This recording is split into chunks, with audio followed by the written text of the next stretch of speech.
Magandang araw sa inyong lahat at welcome sa aking channel. Aaminin na umano ngayong 2024 ng aktor na si Coco Martin ang tungkol sa anak nila ni Julia Montes. Ayon ito sa naging hula sa aktor ngayong bagong taon. Sa isang episode sa YouTube channel ni Romel Chica, hinulaan ang ilang hinaharap ng mga celebrities this 2024. Hulaan ang ilang ganap sa mga artista sa Year of the Dragon.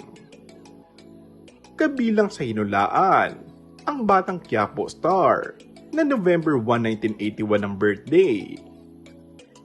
Uulanin daw ng blessings ngayong year si Coco.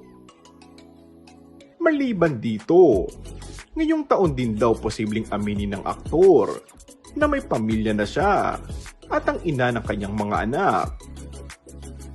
Ani ni Mamo Gloria, batay sa tarot cards niya, ay mayroon ng anak sina Coco at Julia na lalaki at aaminin din daw ito sa susunod na buwan. Kinilig naman ng mga fans ang dalawa at binati ang mga ito. Dapat sila pa rin sa 2024. Love you both. At ikaw na sa lagi-lagi. Sana next year, may vlog na kayo. Happy New Year, Idol. I love you both.